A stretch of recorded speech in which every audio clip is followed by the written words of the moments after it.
Assalamualaikum warahmatullahi wabarakatuh. Perkenalkan, nama saya Saufiana. Di NIM 18620138, saya dari kelas 6 akuntansi shift 2 Malang. Di sini saya akan menjelaskan mengenai 31 mata kuliah metodologi penelitian, di mana kita akan menjelaskan tentang sistematika usulan penelitian, ada skripsi kuantitatif dan kualitatif. Yang kita ketahui, skripsi itu ada jenis penelitian skripsi itu ada dua, yaitu kuantitatif dan kualitatif. Di sini kita akan menjelaskan mengenai skripsi kuantitatif, sistematika usulan penelitian skripsi kuantitatif, di mana ada latar belakang masalah, tinjauan pustaka, lalu ada metodologi penelitian. Kita kupas satu-satu, yaitu mengenai latar belakang masalah. Berisi latar belakang masalah, identifikasi masalah, rumusan masalah, dan batasan masalah, serta tujuan dan manfaat penelitian. Latar belakang masalah itu digunakan untuk menjelaskan alasan mengapa masalah dalam penelitian ini diteliti, pentingnya permasalahan dan pendekatan yang digunakan untuk menyelesaikan masalah tersebut, baik dari sisi teoritis dan praktis. Lalu untuk identifikasi masalah, kegiatan ini mencari sebanyak-banyaknya masalah yang sekiranya dapat dicarikan jawabannya melalui penelitian. Lalu ada rumusan masalah, yaitu upaya untuk menyatakan secara tersurat pernyataan-pernyataan yang akan dicarikan jawabannya berdasarkan identifikasi dan cakupan masalah yang telah dilakukan. Lalu untuk batasan masalah itu sendiri, bagian ini berkaitan dengan identifikasi masalah jika peneliti memiliki keterbatasan masalah yang diidentifikasikan, mungkin tidak semuanya diteliti, melainkan hanya beberapa saja. Dalam banyak tulisan dan pedoman penulisannya tetap menggunakan kalimat tanya. Lalu itu ada tujuan dan manfaat penelitian. Yang dimaksud ini mengungkapkan sasaran yang hendak dicapai dalam penelitian. Jadi dalam penelitian ini kita akan tahu kan siapa sih sasaran yang hendak kita capai untuk penelitian tersebut. Lalu selain di sistematika usulan penelitian skripsi kuantitatif ini ada latar belakang, ada tinjauan pustaka, di mana berisi teori atau rujukan yang memberikan argumentasi teoritis terhadap konsep-konsep menjadi fokus penelitian. Jadi tinjauan pustaka ini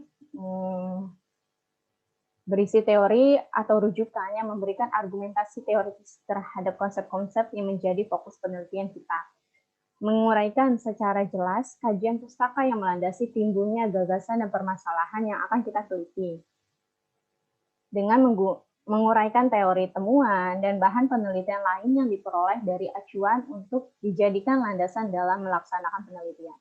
Pustaka yang digunakan sebaiknya mutakhir atau maksimum itu 10 tahun terakhir. Itu lebih baik.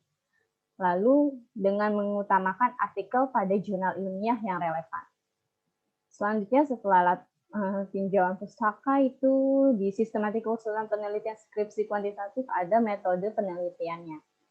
Di mana di dalam metode penelitian ini ada batasan konsep dan definisi operasional variabel, memberikan tolak ukur atau parameter suatu variabel penelitian diukur.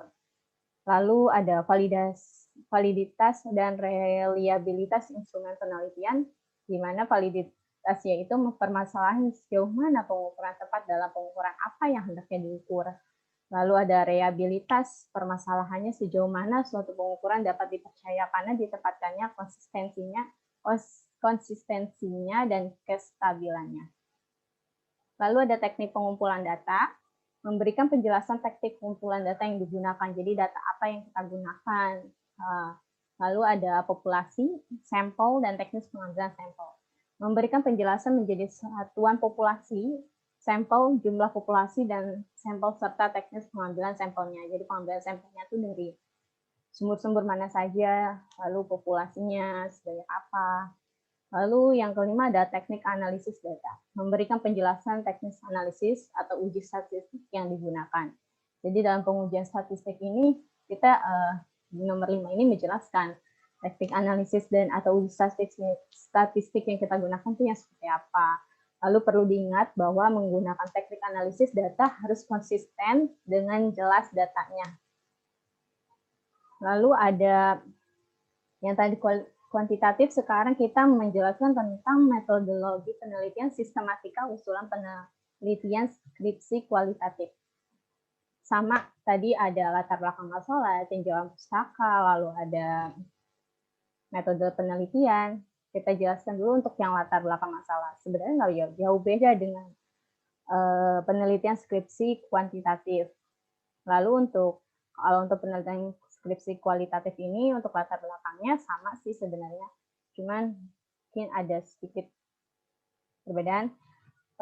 Di latar belakang masalah ini sama berisi latar belakang masalah, identifikasi masalah, rumusan masalah, dan batasan masalah, serta tujuan dan manfaat penelitian.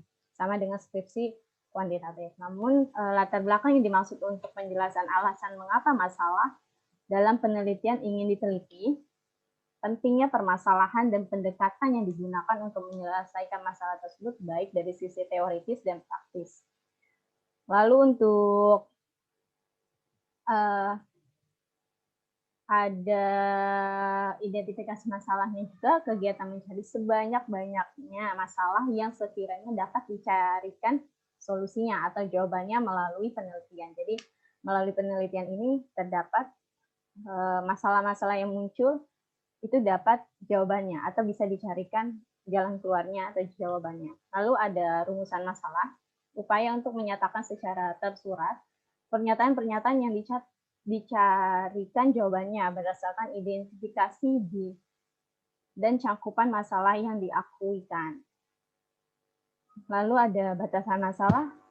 Bagian ini berkaitan dengan identifikasi masalah. Jika peneliti memiliki keterbatasan masalah yang diidentifikasi, mungkin tidak semuanya diteliti, melainkan hanya beberapa saja. Jadi menggunakan sampel. Jadi dalam penelitian ini nggak semuanya diteliti, hanya beberapa saja menggunakan sampel. Dalam banyak tulisan dan pedoman penulisan tetap menggunakan kalimat hanya. Lalu untuk tujuan dan manfaat penelitian sama ya, mengungkapkan sasaran yang hendak dicapai dan dari penelitian tersebut. Jelas. Lalu untuk tinjauan pustakanya berisi uraian teori, rujukan, dan memberikan argumentasi teoritis terhadap konsep yang menjadi fokus penelitian. Lalu menguraikan secara jelas saja pustaka yang melandasi timbulnya gagasan dan permasalahan yang akan diteliti dan menguraikan teori, terus temuan, dan bahan penelitian lain yang diperoleh dari acuan untuk dijadikan landasan dalam melaksanakan penelitian pustaka yang digunakan landasan dalam melaksanakan penelitian. Pustaka yang digunakan sama, sebaiknya mutakhir maksimum 10 tahun ke belakang. Sebelum tahun terakhir dengan mengutamakan artikel pada jurnal yang relevan. Gak jauh beda dengan penelitian skripsi kualitatif, jelas harus menggunakan jurnal-jurnal ilmiah yang relevan, yang jelas, yang terbukti keasliannya. Lalu untuk metode penelitian di dalam ada batasan konsep dan definisi operasional variabel, yaitu memberikan tolak ukur atau parameter suatu variabel penelitian diukur. Lalu ada teknik pengumpulan data, memberikan penjelasan teknik pengumpulan data yang digunakan, sumber dan jenis data yang diperlukan. Lalu ada penetapan responden dan informasi penelitian, memberikan penjelasan menjadi dasar penentuan responden dan informan penelitian serta teknik pengambilan sampelnya. Lalu yang keempat ada teknik analisis data, memberikan penjelasan teknik analisis data yang digunakan. Perlu diingat bahwa menggunakan teknik analisis data harus konsisten dengan jenis datanya, jelaskan pendekatan yang digunakan, lalu proses penafsiran, dan penyimpulan hasil penelitian. Selanjutnya ada metodologi penelitian, yaitu ada teori, konsep, dan perumusan hipotesis. Kita jelaskan satu-satu. Untuk teori, konsep, dan perumusan hipotesis ini ada usahakan pustaka terbaru, relevan, dan asli dari jurnal ilmiah. Lalu uraikan dengan jelas kajian pustaka teori, pustaka yang menimbulkan gagasan dan mendasari penelitian yang akan dilakukan. Lalu ada tinjauan pustaka, menguraikan teori, temuan, dan bahan lain yang diperoleh dari acuan menjadikan landasan untuk penelitian diusulkan. Lalu setelah itu ada uraikan tinjauan pustaka yang menjadi landasan untuk menyusun kerangka dan konsep yang akan digunakan dalam penelitian. Selanjutnya ada tinjauan pustaka mengacu pada daftar pustaka.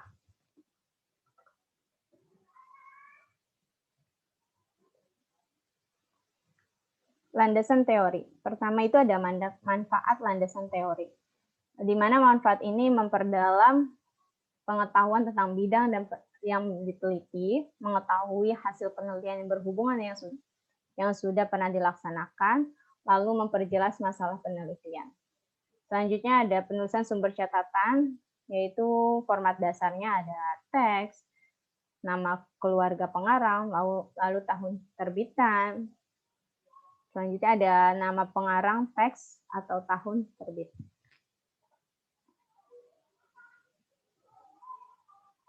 Landasan teori itu ada dua, ada grand theory dan penelitian sebelumnya. Di mana grand theory ini merupakan landasan teoritis yang merupakan panduan guna mendapatkan arah yang tepat dalam melaksanakan suatu penelitian ilmiah, sehingga dalam penelaah, pustaka, dan literatur yang ada akan mendapatkan teoretikal dasar dan empirik yang kuat untuk menyusun hipotesis dan pengembangan model penelitian yang diinginkan oleh peneliti.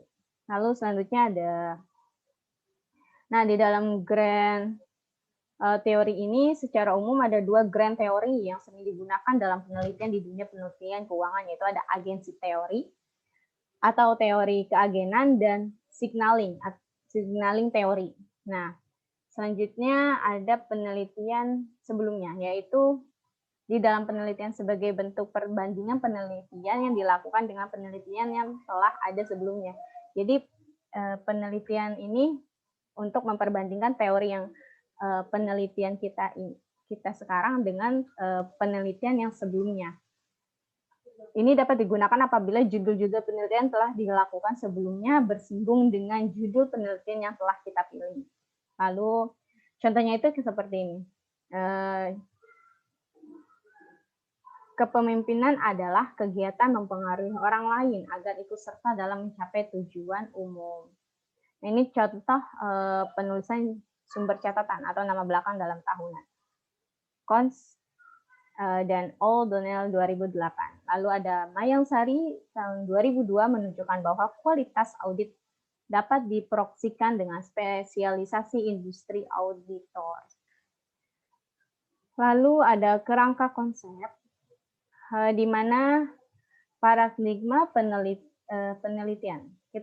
Kerangka konsep itu apa sih? Nah, kerangka konsep itu adalah hubungan antara konsep yang dibangun berdasarkan hasil-hasil studi empiris terdahulu sebagai pedoman dalam melakukan penelitian. Lalu di sini ada paradigma penelitian. Nah, paradigma penelitian ini merupakan pola pikir yang menunjukkan hubungan antar variabel yang akan kita teliti. Lalu ada paradigma sederhana yang menunjukkan pengaruh hubungan antara variabel X dengan variabel Y. Lalu ada perumusan hipotesis. Nah, hipotesis itu sendiri dapat diartikan sebagai pernyataan statistik tentang parameter populasi. Nah, hipotesis itu adalah jawaban sementara terhadap suatu permasalahan yang sifatnya masih praduga dan menduga-duga, sebab masih harus dibuktikan kan terlebih dahulu kebenarannya, kemudian melalui sebuah riset dan penelitian. Jadi hipotesis ini adalah kayak ini ya, apa namanya, jawaban sementara. Jadi kita harus meneliti lagi untuk mendapatkan jawaban yang tepatnya gitu. Tadi sudah aku bilang kan, hipotesis itu adalah jawaban sementara terhadap suatu permasalahan yang sifatnya masih menduga-duga gitu ya, masih praduga. Lalu dalam penelitian, hipotesis diartikan sebagai sementara terhadap rumusan masa penelitian. Tadi sudah dijelaskan. Nah, jenis hipotesis itu ada beberapa. Yang satu ada tanpa arah. Contohnya tuh seperti kualitas audit mempengaruhi kualitas laporan keuangan. Lalu ada yang berarah. Untuk tanpa arah ini, hipotesis tanpa arah adalah hipotesis yang diajukan dan dirumuskan oleh peneliti, tampak belum tegas bahwa variabel independen berpengaruh terhadap variabel dependen. Contohnya seperti kualitas audit mempengaruhi kualitas laporan keuangan. Selanjutnya ada jenis hipotesis terarah. Nah, berarah ini maksudnya apa sih? Hipotesis yang diajukan oleh peneliti, di mana peneliti sudah merumuskan dengan tegas dan menyatakan bahwa variabel independen memang sudah diprediksi mempengaruhi terhadap variabel dependen. Contohnya seperti kualitas audit mempengaruhi positif pada kualitas laporan kualitas. Lalu ada hipotesis statistik. Hipotesis statistik itu sendiri adalah dugaan mengenai keadaan populasi yang sifatnya masih sementara atau lemah tingkat kebenarannya. Hipotesis statistik bisa berbentuk suatu variabel seperti binomial, Poisson, dan normal, atau nilai dari suatu parameter seperti mean, varian, standar, deviasi, dan proporsi. Nah, parameter populasi ini ada membuat generalisasi sama dengan menguji hipotesis statistik, di mana kita reduksi menjadi statistik ukuran sampel. Seperti yang ada di layar. Nah, selanjutnya kita menjelaskan tentang hipotesis statistik. Nah, dalam statistik dan penelitian terdapat dua macam hipotesis, yaitu hipotesis nol dan alternatif. Hipotesis nol itu sendiri dapat diartikan sebagai tidak adanya perbedaan antara parameter dengan statistik, atau tidak adanya perbedaan antara ukuran populasi dan ukuran sampel. Dengan demikian, hipotesis yang diuji adalah hipotesis nol, karena memang peneliti tidak mengharapkan adanya perbedaan antara populasi dengan sampel. Lalu ada hipotesis alternatif, diartikan sebagai lawan dari hipotesis nol, yaitu adanya perbedaan antara data populasi dengan data sampel. Jadi perbedaan antara data populasinya dengan data sampelnya. Selanjutnya ada penelitian. Hipotesis nol menyatakan tidak adanya hubungan antar satu variabel dengan variabel lain, tidak adanya perbedaan antara satu variabel atau lebih pada populasi atau sampel yang berbeda, dan tidak adanya perbedaan antara yang diharapkan dengan menyatakan pada suatu variabel atau lebih untuk populasi atau sampel yang sama. Lalu dari tiga contoh tersebut, hipotesis nol tidak memiliki hubungan maupun perbedaan dari suatu variabel lainnya. Selanjutnya ada bentuk rumusan hipotesis. Hipotesis yang pertama itu ada hipotesis deskriptif. Nah, hipotesis deskriptif itu apa sih? Hipotesis deskriptif itu adalah dugaan tentang nilai suatu variabel mandiri tidak membuat perbandingan atau hubungan. Jadi adalah dugaan atau jawaban sementara terhadap masalah deskriptif yang berhubungan dengan nilai suatu variabel mandiri dan tidak membuat perbandingan atau hubungan. Nah, ada beberapa perumusan masalah seperti perumusan masalah hipotesis deskriptif seperti seberapa tinggi sih daya tahan lampu merek X, lalu ada beberapa tinggi produktivitas padi di Kabupaten Klaten, berapa lama daya tahan lampu merek A dan B, lalu ada beberapa baik gaya kepemimpinan di lembaga X. Dari contoh permasalahan di atas, maka rumusan hipotesisnya ada daya lampu merek X itu sama dengan 8 untuk 800 jam, lalu untuk produktivitas di Kabupaten Klaten 8 ton, lalu untuk daya tahan lampu merek A sama dengan 450 jam dan merek B sama dengan 600 jam, lalu untuk gaya kepemimpinan di lembaga X telah mencapai 70% dari yang diharapkan. Nah, statistik yang digunakan untuk menguji hipotesis deskriptif itu ada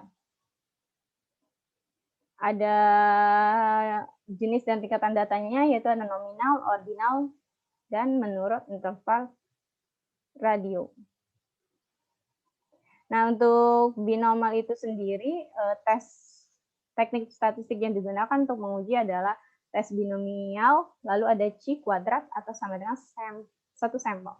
Nah, tes binomial itu adalah uji non-parametrik yang digunakan untuk menguji hipotesis suatu proporsi populasi yang terdiri dari kelompok kelas, misalnya kelas pria dan wanita, senior dan junior, lalu ada dan lain-lain. Datanya berbentuk nominal dan jumlah sampel kecil.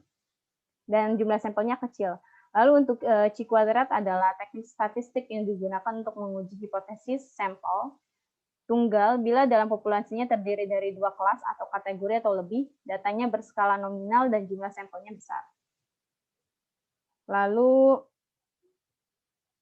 untuk ordinal, di dalam teknik statistik yang digunakan untuk pengujian, ordinal ini rantes atau analisis rantes itu termasuk dalam statistik non-parametrik. Uji ini digunakan untuk menguji pada kasus satu sampel dan sampel yang diambil dari populasi apakah sampel yang diambil berasal dari sampel acak atau bukan. Lalu pengujian ini untuk kasus satu sampel, prosedur pengujian dilakukan dengan mengurutkan data sampel dan mencari letak nilai mediannya. Lalu ada jenis singkat data menurut interval atau rasio. Di dalam teknik statistik yang digunakan untuk pengujian ada t-test atau satu sampel.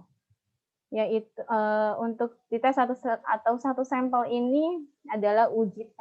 Satu sampel merupakan salah satu prosedur pengujian statistik yang cukup populer digunakan oleh banyak peneliti. Bila kita ingin menguji satu variabel dengan jumlah yang relatif terbatas, ujinya adalah jawabannya. Nah, lalu ada hipotesis komparatif. Hipotesis komparatif adalah pernyataan yang menunjukkan dugaan nilai dalam suatu variabel atau lebih pada sampel yang berbeda. Nah, jadi hipotesis itu dugaan jawaban sementara, sedangkan komparatif yaitu perbandingan dua variabel penelitian. Contoh perumusan masalah komparatif seperti contohnya, adakah perbedaan kualitas audit KAP Big 4 dan non-Big 4? Nah, perbedaan kualitas audit KAP 4 dan kualitas audit non-Big 4 merupakan sampel yang berbeda atau dua variabel. Lalu hipotesisnya, tidak terdapat perbedaan kualitas audit KAP Big 4 dan non-Big 4. Lalu ada kualitas audit KAP Big 4 lebih rendah dibandingkan KAP non-Big 4. Kualitas audit KAP Big 4 lebih tinggi dibandingkan KAP non-Big 4. Tidak terdapat perbedaan kualitas audit, lebih rendah atau lebih tinggi, itu merupakan dugaan sementara dalam menilai dua variabel pada contoh.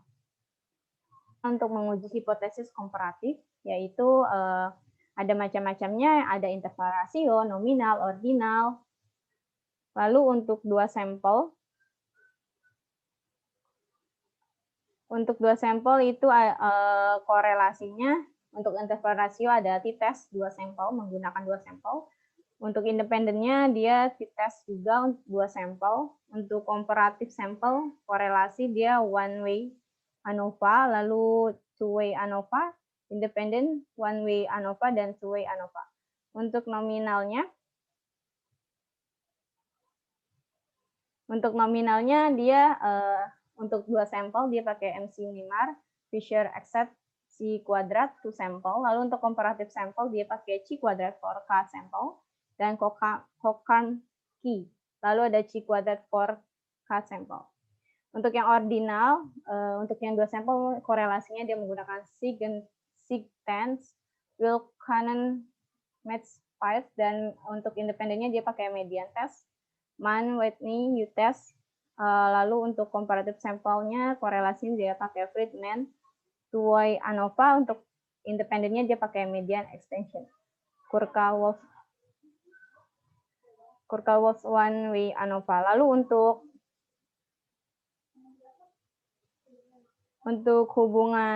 hipotesis hubungan atau asosiatif, hipotesis asosiatif adalah suatu pernyataan yang menunjukkan dugaan tentang hubungan antar dua variabel atau lebih. Jadi dalam arti lain, hipotesis asosiatif itu dugaan tentang adanya hubungan antar variabel atau menimbulkan pertanyaan yang akan kita uji. Lalu contohnya itu, contoh rumusan masalah asosiatif,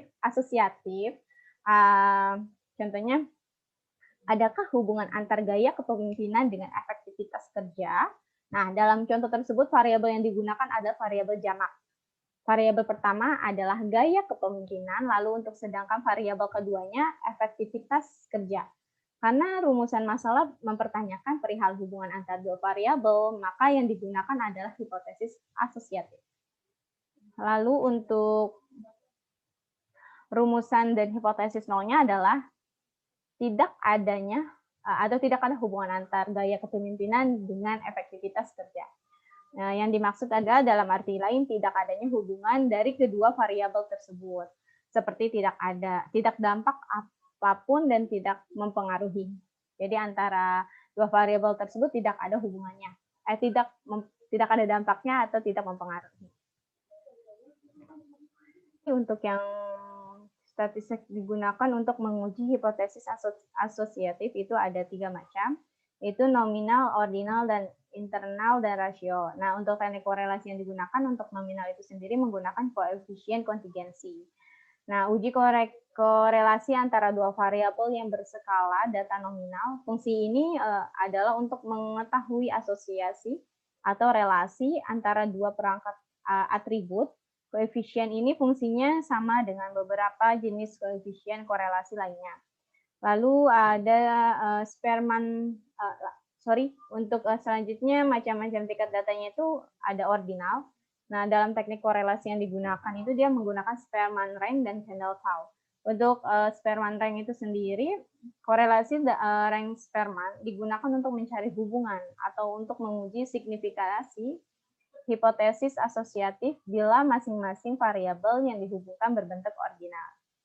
Lalu untuk Kendall-Taub digunakan untuk mengukur kekuatan atau hubungan dua variabel. Data yang digunakan antara dua perangkat atribut koefisien ini fungsinya sama dengan beberapa jenis koefisien korelasi lainnya. Lalu untuk tingkat data interval dan rasio, dia dalam teknik korelasi yang digunakan, dia menggunakan Pearson product moment. Lalu ada korelasi ganda dan korelasi parsial. Nah, untuk korelasi gandanya itu suatu korelasi yang bermaksud untuk melihat hubungan antar 3 atau lebih variabel.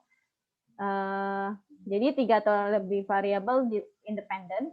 Nah, lalu untuk korelasi parsial itu suatu metode pengukuran hubungan korelasi antar variabel bebas dan variabel tak bebas dengan mengontrol salah satu variabel bebas untuk melihat korelasi natural antara variabel yang tidak terkontrol. Analisis korelasi parsial atau partial correlation melibatkan dua variabel. Lalu selanjutnya ada hipotesis kausal atau sebab akibat. Nah, hipotesis kausal itu adalah suatu pernyataan yang menunjukkan dugaan tentang pengaruh dua variabel atau lebih. Contoh rumusan masalahnya, apakah gaya kepemimpinan mempengaruhi efektivitas kerja? Nah, rumusan masalahnya itu gaya kepemimpinan mempengaruhi positif pada efektivitas kerja. Jadi untuk rumusan masalahnya itu apakah gaya kepemimpinan mempengaruhi aktivitas kerja? Nah, untuk rumus dan hipotesis nolnya adalah gaya kepemimpinan mempengaruhi positif pada efektivitas kerja. Oke, cukup presentasi dari saya. Mohon maaf jika ada kekurangannya. Saya akhiri. Wassalamualaikum warahmatullahi wabarakatuh.